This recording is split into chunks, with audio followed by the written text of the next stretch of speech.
ओम शांति। तीसरा चक्षु खोलना ही योग है। तीसरा चक्षु खोलना ही योग है, अर्थात तीसरा नेत्र खोलना ही योग है। आत्मा को पहचानना ही सही योग है।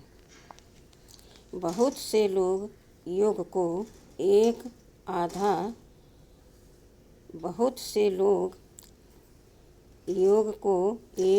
आध घंटे की कोई क्रिया समझते हैं, परंतु वास्तव में योग तो जीवन के प्रति एक विशेष दृष्टिकोण का अथवा एक श्रेष्ठ जीवन पद्धति का नाम है।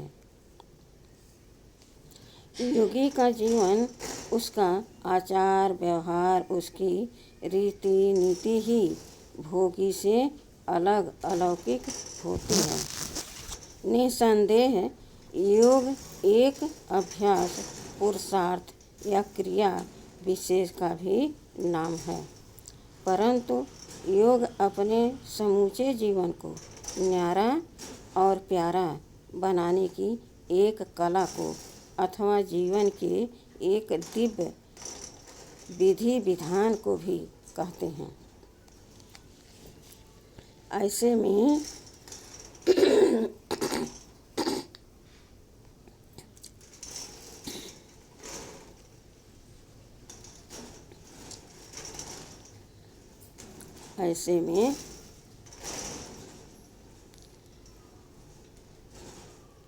अभ्यास, पुरुषार्थ या क्रिया विशेष का भी नाम है, परंतु योग अपने समूचे जीवन को न्यारा और प्यारा बनाने की एक कला को अथवा जीवन के एक दिव्य विधि विधान को भी कहते हैं।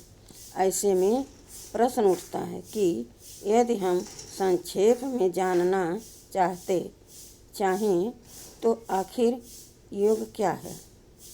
हम संक्षेप में जानना चाहें तो आखिर योग क्या है? इस बात को हम कुछ एक उपमाओं तथा उदाहरणों द्वारा स्पष्ट करते हैं।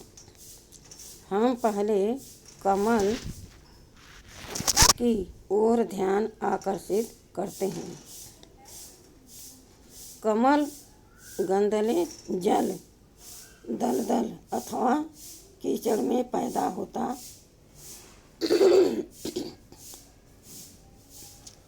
कीचड़ में पैदा होकर भी उससे सदा ऊंचा उठा रहता है। वह अपने जन्म स्थान की सभी अशुद्धियों से बचकर रहता है। वह निर्मल और प्रिय लगता है। जीवन की ऐसी विधि ही योगी की विधि है। योगी भी इस संसार में रहते हुए इससे ऊपर उठकर रहता है। वह यह नहीं कहता कि यहाँ का वातावरण ही दूषित है तो मैं इससे कैसे बचा रह सकता हूँ। वह यह नहीं सोचता कि यहाँ तो लोभ क्रोधादि के बिना काम ही नहीं चल सकता, तब मैं इनसे अछूता कैसे रह सकता हूँ। बल्कि उसका दृष्टिकोण यही बना रहता है कि मुझे तो इन अशुद्धियों से बचकर रहना है, कमल सम जीवन बनाना है। वह बुराई को देखकर उससे प्रभावित नहीं होता, बल्कि स्वयं को निर्मल बनाए रखता है। दूसरा उदाहरण हम नेत्र का लेते हैं। नेत्र से मनुष्य दिन भर में पदार्थ, वस्तुएं, व्यक्ति देखता है। मनुष्य की आँखें इस जहान को देखने का साधन है। आँखें खुली हों तो मनुष्य प्रकृति के इस जगत का जल, थल, नदी, नाले, बाग